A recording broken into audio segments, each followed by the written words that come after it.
subió al trono de Inglaterra Elizabeth II. Y hoy, en el 2012, se cumplieron 60 años de su reinado. Pero ella es la jefa de la iglesia en Inglaterra. Y los reyes, desde Enrique VIII hasta la fecha, son los jefes de la iglesia. Tienen su cardenal, el arzobispo de Canterbury, que es, después de la reina, la autoridad mayor en lo que se refiere a estas iglesias. La iglesia anglicana, de principio de la iglesia anglicana nacen tres grandes iglesias, tres poderes muy grandes en el mundo: la iglesia metodista, la iglesia presbiteriana y la iglesia bautista. Con estas iglesias y otras emanadas de ellos mismos se hace la colonización de la costa este de los Estados Unidos. Y ahí todas se van desarrollando, van haciéndose grupos por aquí, grupos por allá, etcétera, etcétera. Una de las doctrinas llamadas evangélicas que más prevalece en el ánimo de la gente es la iglesia pentecostal. Y casi la mayor parte de las doctrinas evangélicas tienen ese sello. Decíamos que la iglesia pentecostal la podríamos considerar como una iglesia que presenta a sus gentes cuatro ideas que podríamos considerar que son como cuatro licores, ¿verdad? Las cuatro cosas que presentan son: la primera, tú reconoces que eres pecador. Y la gente dice: no, si yo soy pecador. Segundo, como eres pecador, estás condenado a muerte porque la paga del pecado de la muerte no consigue. Tercero, acepta a Cristo como tu Señor y Salvador. Si acepto a Cristo como mi Señor y Salvador. Entonces, si aceptaste a Cristo como tu Señor y Salvador, ya no tengas temor de nada. Cualquier falta, cualquier pecado que tengas, viene Jesucristo, haz de cuenta que trae un costal acá en su espalda, agarra tu pecado, se ve su costal y tú te levantas limpio. Y ya está reinando, ya eres él. Y entonces hacen cantos donde exclaman, donde dicen: soy salvo, soy ya esto, soy lo otro. Nos engañan, no es cierto, no es así. Entonces, de todas las iglesias protestantes vamos viendo diversas formas, cómo van hablando puras mentiras. Como decía Pablo, y sí es cierto, la mentira lleva discípulos. Hay una doctrina que está propagada, me imagino que casi en todo el país, por lo menos en la Ciudad de México, en cada esquina vemos una cosa de estas. Y todos los días saturan la televisión con programas pagados, y salen ahí gentes, paleros. No, hombre, yo vi, estaba así, perdí mi negocio, y ya nomás llegué aquí y ahora tengo negocios, y tengo coches, y tengo esto, y tengo dinero. Y no, hombre, ¿verdad?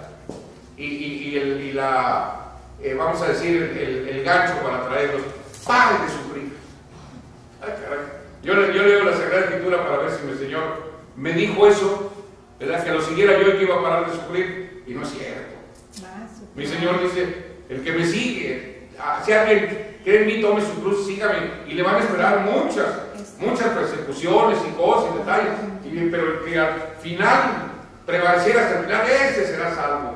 El que perdiere su vida por causa de mí la encontrará, ¿verdad? Y el que se esconde del Señor por causa de su vida la va a perder.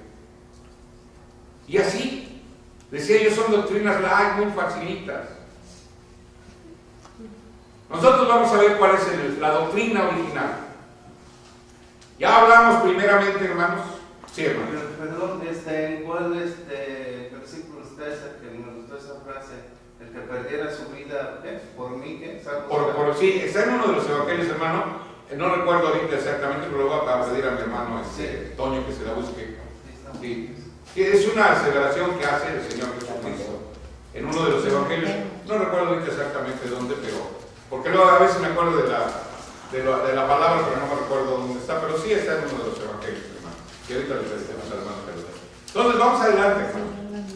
Entonces dice la Sagrada Escritura con toda claridad, ¿verdad?, que el Señor Jesucristo primeramente cuando viene a predicarle a los judíos, le dice a sus discípulos, ¿verdad?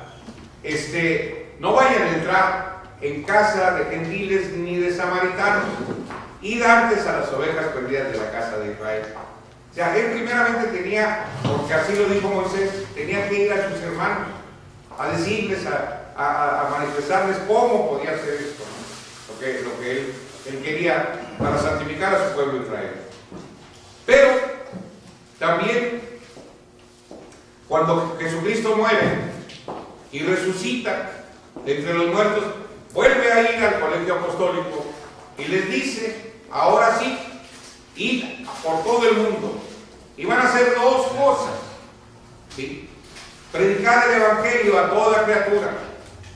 Fíjense bien, predicar el Evangelio a toda criatura. Y el que creyere y fuere bautizado será salvo, y el que no, será condenado. O sea, tiene sus pasos. No es nada más así como así. Primero tiene que creer en algo muy específico, el Evangelio. Y lo primero que tenemos que respondernos es, ¿qué es el Evangelio? Mucha gente dice las buenas nuevas. ¿Y qué son las buenas nuevas? El Evangelio. No, estás incurriendo en un error terrible. Vamos a los textos de la Biblia. Dice primeramente el capítulo 16, versos 15 y 16 de Marcos, lo que ya decíamos. Id y predicad el Evangelio a toda criatura. Y el que creyere y fuere bautizado será salvo, y el que no, será condenado. Dice el capítulo 3, 8 de Gálatas, que viendo Dios primeramente la Escritura, que en Abraham tenían que ser evangelizadas todas las familias de la tierra, al primero que evangelizó fue Abraham. Vámonos a Génesis 26 para saber cómo fue evangelizado Abraham. Y dice Génesis 26:5, por cuanto yo a Abraham mi voz, y guardó mis preceptos, mis mandamientos, mis estatutos y mis leyes. Vamos al capítulo 68 de los Salmos y dice una lectura del 7 al 11. Dice una palabra ahí. Estaba Dios en el Sinaí, hablándole al pueblo de Israel. Y dice la Sagrada Escritura, ¿qué era lo que estaba haciendo Dios en el Sinaí con el pueblo de Israel? Pues nada más los estaba evangelizando. ¿Sí? Les hablaba palabras, de las evangelizando. Dice el capítulo 10 de Romanos, ¿verdad?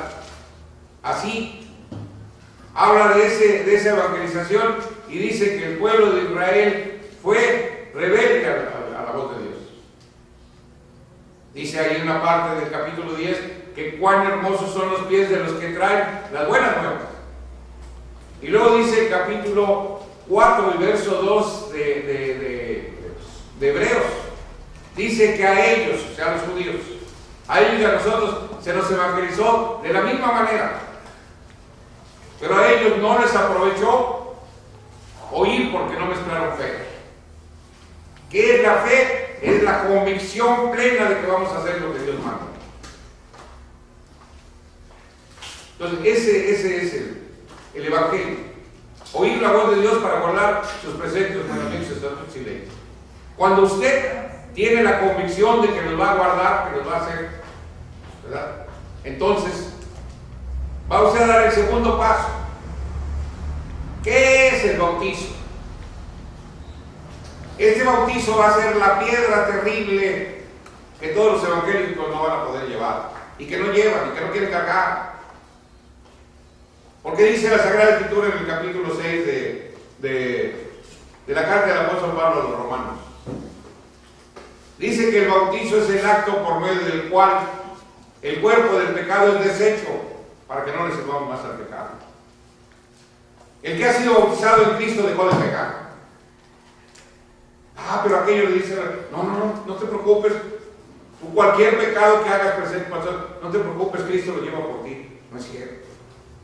Aquí dice claramente, ya no puedes pecar. Voy a leerles con mayor detenimiento el capítulo 6 de Romanos, para que vean ustedes toda la sabiduría que contiene este capítulo. Romanos capítulo 6. Voy a leer casi desde el principio, para que ustedes vean nada más cómo está saturado del Espíritu de Dios para entender exactamente lo que Dios quiere de nosotros. ¿Ya se lo dieron, hermano? Sí, gracias. Bueno, dice así, capítulo 6, dice, pues ¿qué diremos? Es una pregunta. Pues ¿qué diremos? ¿Perseveraremos en el pecado para que la gracia crezca? Y la respuesta es contundente, en ninguna manera. Porque los que somos muertos al pecado, ¿cómo viviremos aún en él? Muertos al pecado. ¿Qué es el pecado? Dice Juan, la primera carta del apóstol Juan, capítulo 3, verso 4. El pecado es la transgresión de la ley. Ah, pero ¿cómo? Si usted dice que la ley ya no, entonces ¿cómo está esto? Ah, pues algo tiene usted mal. O yo, a lo mejor, demuéstreme que yo estoy mal. Sigue diciendo, ¿o no sabéis que todos los que somos bautizados en Cristo Jesús somos bautizados a su muerte? Porque somos sepultados juntamente con él a muerte por el bautismo, para que como Cristo resucitó de los muertos por la gloria del Padre, así también nosotros andemos en novedad de vida. Porque si fuimos plantados juntamente en él a la semejanza de su muerte, así también lo seremos a la de su resurrección. Sabiendo esto, que nuestro viejo hombre juntamente fue crucificado por él, para que el cuerpo del pecado sea deshecho, a fin de que no sirvamos más al pecado. Porque el pecado es muerte, porque el que es muerto, justificado es del pecado. Y si morimos con Cristo, creemos que también viviremos con él. Sabiendo que Cristo, habiendo resucitado entre los muertos, ya no muere. La muerte no se enseñará más de él, porque al haber muerto al pecado murió una vez, mas al vivir a Dios vive. Así también vosotros pensad que de cierto estáis muertos al pecado, mas vivos a Dios en Cristo Jesús, Señor nuestro. No reine pues el pecado en vuestros cuerpos mortales, para que lo vengáis en sus concupiscencias, ni tampoco presentéis vuestros miembros al pecado por instrumento de iniquidad, antes presentaos a Dios como vivos de los muertos y vuestros miembros a Dios por instrumento de justicia. Porque el pecado no se enseñará más de vosotros, pues no estáis bajo la ley, sino bajo la gracia. Pues ¿qué pecaremos porque no estamos bajo la ley, sino bajo la gracia? En ninguna manera. ¿No sabéis que a quien os prestáis vosotros mismos por siervos para obedecerle sois siervos de aquel a quien obedecéis, o del pecado para muerte, o de la obediencia para justicia? ¿Qué es? ¿Cuál es la servidumbre? Porque así le decía Jesucristo a los judíos, ustedes son siervos. Y ellos decían, no. Y les dice el Señor, sí, porque todo aquel que le sirve al pecado es siervo del pecado. ¿Qué es el pecado? Otra vez volvemos a repetir. Vamos a leer el capítulo 3 de la primera de Juan, para que vean ustedes el complemento, no solamente de lo que es el pecado, sino también de lo que es el destino de los pecadores, o lo que son los pecadores. Dice así, capítulo 3 de la primera de Juan, voy a leer el verso 4. Cualquiera que hace pecado traspasa también la ley, pues el pecado es la transgresión de la ley. Y sabéis que él apareció para quitar nuestros pecados, y no hay pecado en él.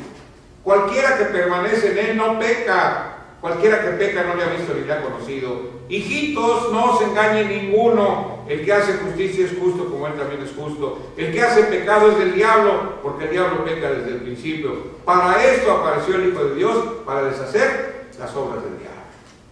El que peca es hijo del diablo. Hijitos míos, no se engañe ninguno. Pasen ahorita al mercado, cómprense por ahí un CD de algún predicador. Óiganlo, escúchenlo y verán cómo él les va a decir exactamente lo que yo les decía. Tú no te preocupes. ¿Has pecado? Pues, ¿qué te preocupas? Cristo es el que paga por los pecados. Y esto no es cierto. De acuerdo a lo que dice la Sagrada Escritura, no es cierto. El que hace pecado, ¿de quién es, hermanos? Es del diablo. No es de Dios. Los hijos de Dios no pecan. No pueden pecar porque han sido santificados. Por eso es tan grande el Señor Jesucristo.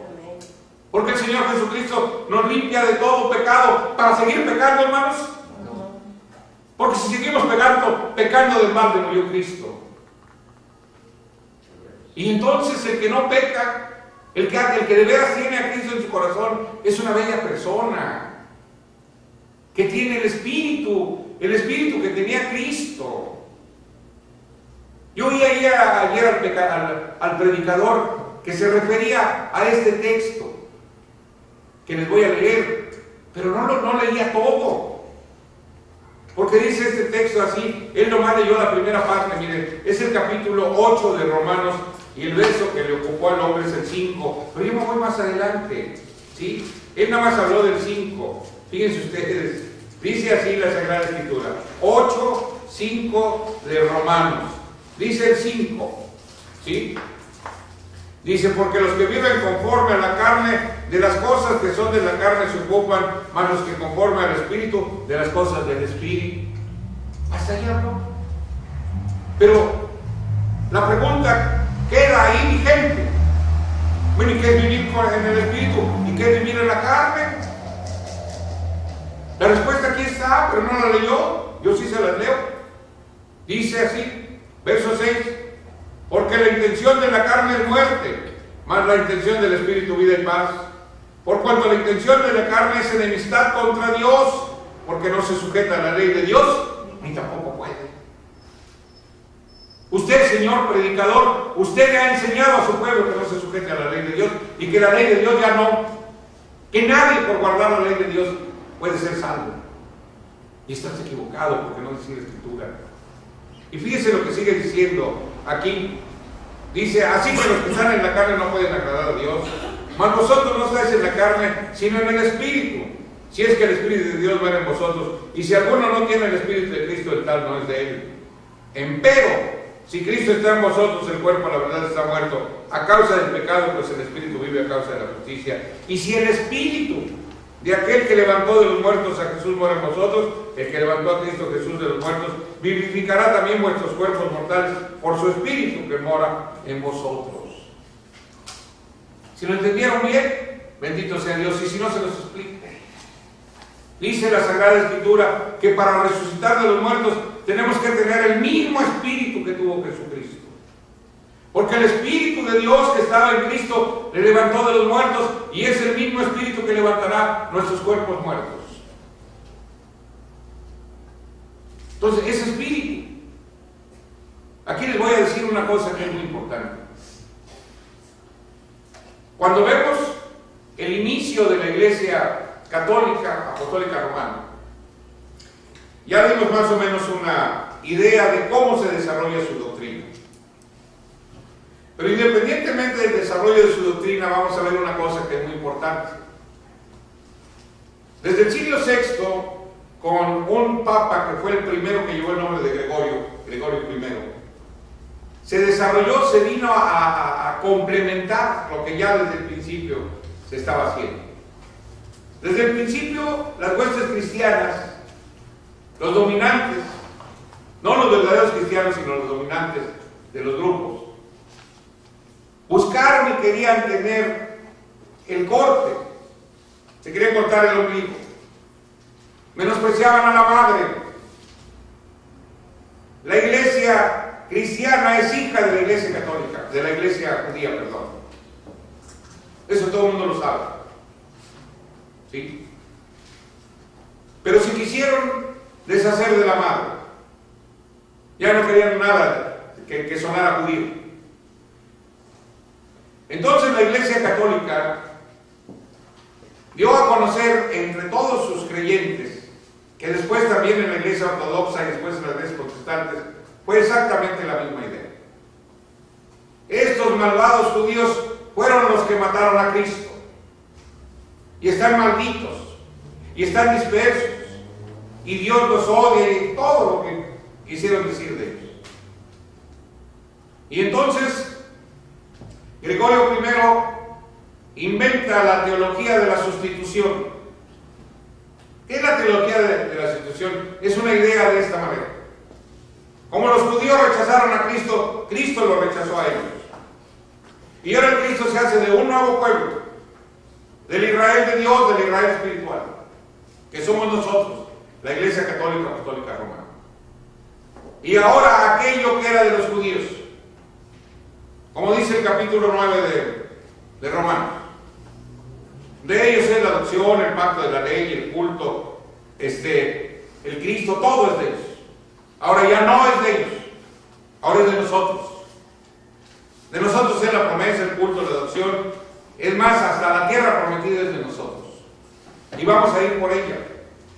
Y se hacen las famosas guerras de los cruzados, y van a rescatar los santos lugares, y van a considerar, ¿verdad?, que ellos son los dueños de la tierra, porque ahora ellos son el Israel espiritual, el Israel de Dios, y el Israel carnal, el que está disperso en el mundo, que esos quedan malditos, desechados, etcétera, etcétera, etcétera. Y entonces hay 2000 años de historia de persecución judía, lo que dice el capítulo 13 de Apocalipsis. Y los muertos de la persecución son más que los 6 millones de muertos judíos en la Segunda Guerra Mundial. Porque son 2000 años de persecución y muerte. Viene a hacerse más radical la muerte contra los judíos, o la persecución contra los judíos, cuando se inventa el famoso Santo Oficio, que los va a perseguir en España y que los va a perseguir en las conquistas que hacen españoles y portugueses en América. Entonces vamos viendo todo esto. Ahí están. Los persiguen. Pero llega un día que yo quisiera que todos estos habladores de vanidades estudiaran bien cuál es el interés, qué es lo que aporta, que nadie lo habla de ello, ni la Iglesia Católica, ni el Rosario,